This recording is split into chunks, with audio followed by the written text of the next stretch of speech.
Hey, good morning. Happy Monday. We're about 8 weeks into this pandemic situation that's changed just about everything in most people's lives.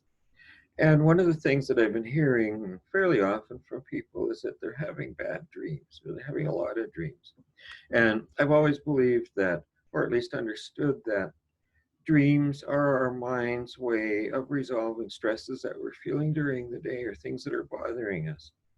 And and so it would make sense to me that we have more dreams. And I know one of the things that cannabis does is it interferes with dream function.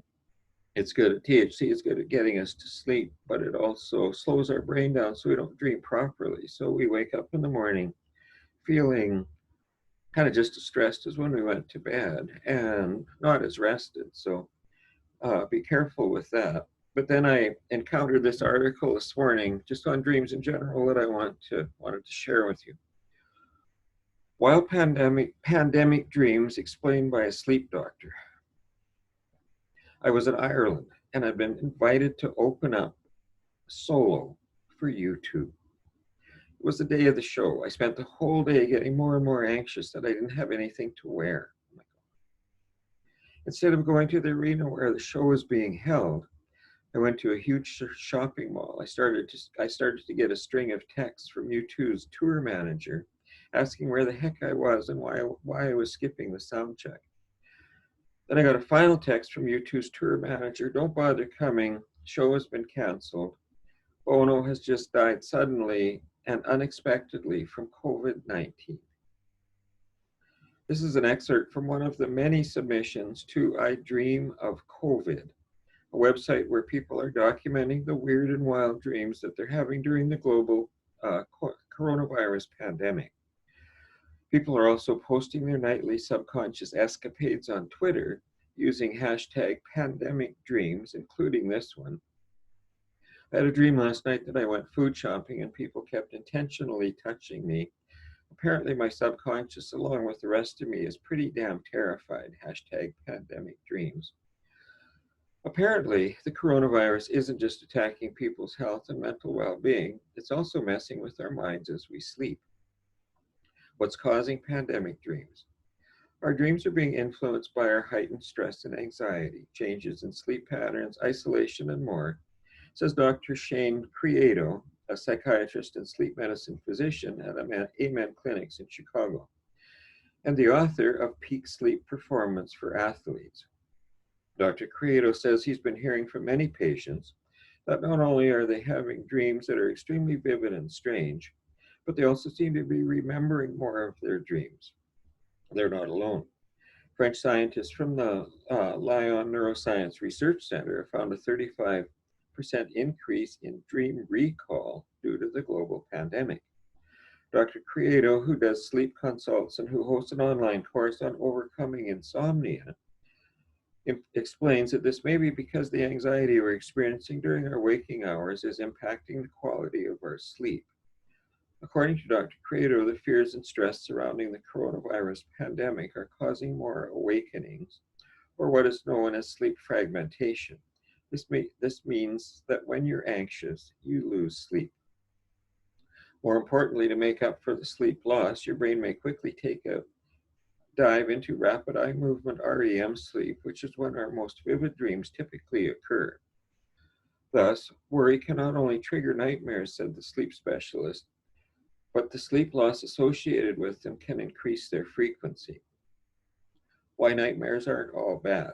As many as 85% of adults occasionally experience nightmares, according to the American Academy of Sleep Science.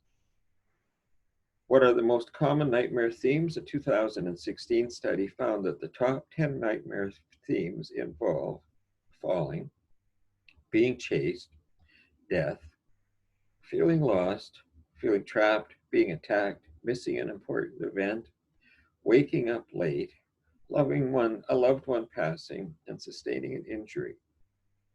Other common nightmares include your teeth falling out, being paralyzed, or bugs crawling on you.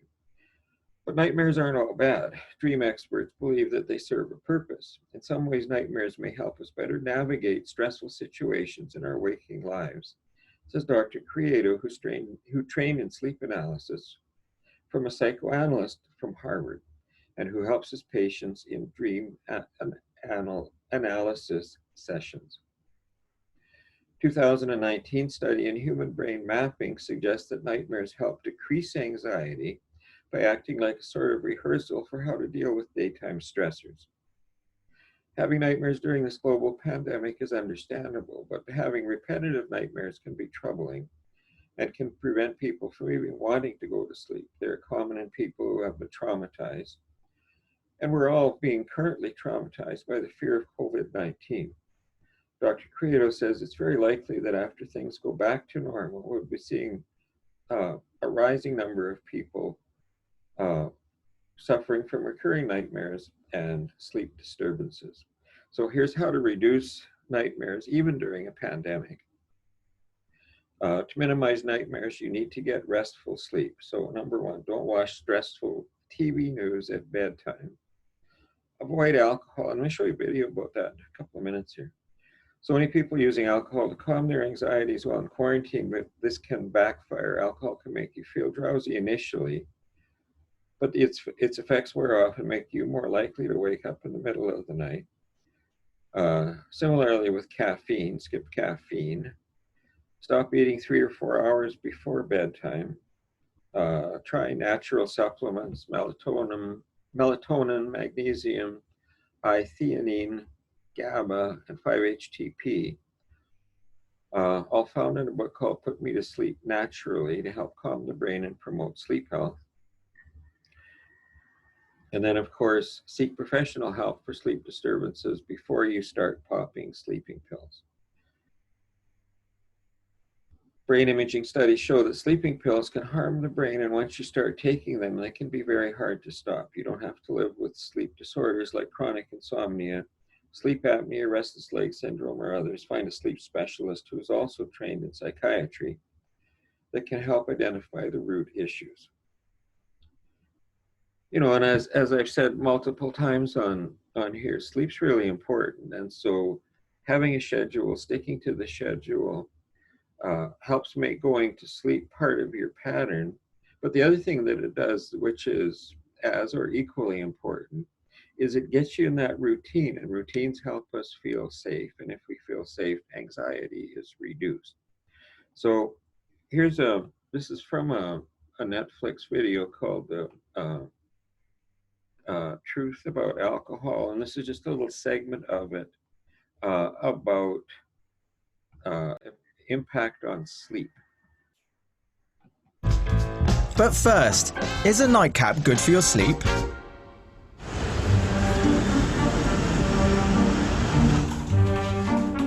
Alcohol has a long history of being used as a sleep aid. I always smile when I remember back to when I was a medical student and nightcaps were prescribed on the drug charts at night. So if you looked at the pharmacy cupboard, you could see a bottle of Bailey's, a bottle of whiskey and a bottle of gin, and if Ethel needed a gin at 10 p.m, you'd prescribe it.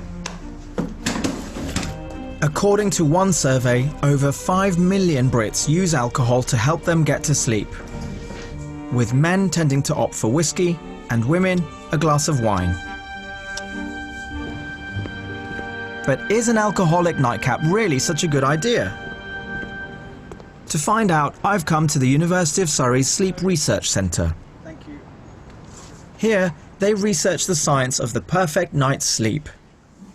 And what I want to know is whether the alcoholic nightcap is friend or foe. Dirk-Jan?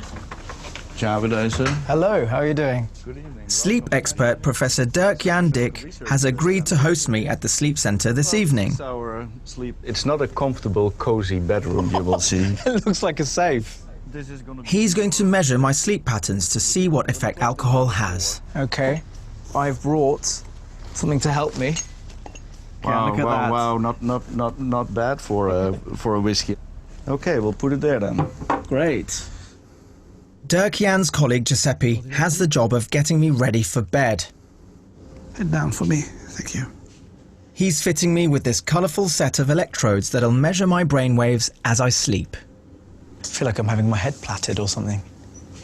Research has shown that alcohol has a big effect on sleep. particularly as we get older, as our sleep generally becomes lighter and more fragile. You may have been able to drink and sleep well when you were young, but by the time you hit 40 or 50, the disruptive effect of alcohol increases quite a bit. Right. And that disruptive effect of alcohol is much stronger in older people than in young people. Ah. We are done. Oh, lovely. Yes. I think you're good for the night. Great. So I'm going to go home now. Thank you very much. And you're going to do some work for us. Yes, it's going to be hard work. And sleep. So, okay, guys. Bye-bye, see you have a good tomorrow. night.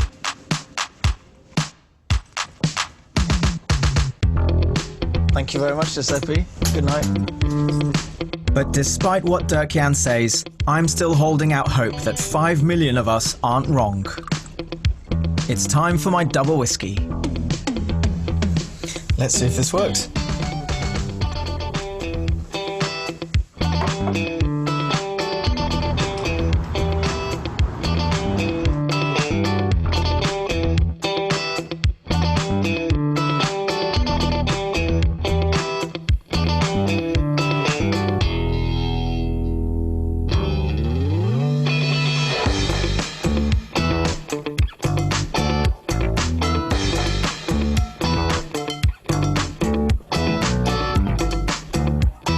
Okay, Joby, time to get up now. Good morning. Morning. Good. How are you then? I'm good, thank you. Okay, well, let's have a look at what the data show, Okay. and then we can tell. The squiggly lines show my brain waves, and from these, Dirk-Jan has been able to work out my sleep patterns for the night. Red blocks for when we do most of our dreaming, yellow and green for light sleep, and blue for deep sleep. And where it's blank, that's when I was awake. So how well did I actually sleep? So if we start from the beginning, Yeah. you know, when you are awake and the lights go off, you know, it takes you approximately 10-15 minutes to fall asleep. So, Right. so that's not bad, considering that this is the first time new environment. Obviously here we see now a lot of deep sleep. Yeah. But as the night progresses, you can see that this deep sleep disappears, and what we are left with in the second part of the night, you know, quite a period of wakefulness. You Yes. again see this wake EEG. And I don't remember them, but I must have been. Yes. So when we look at it overall, not a brilliant night of sleep. And my poor night's sleep is consistent with what's been shown before in scientific studies that have compared sleep with alcohol versus sleep without. And scientists think that there is a connection between the extra deep sleep that alcohol seems to cause when we first nod off and our lighter sleep later on. Although alcohol gets you off to sleep faster and have a deeper sleep in the first half of the night, in the second half of the night there's a rebound effect. You have fragmented, lighter sleep. So it seems that booze doesn't really help you snooze.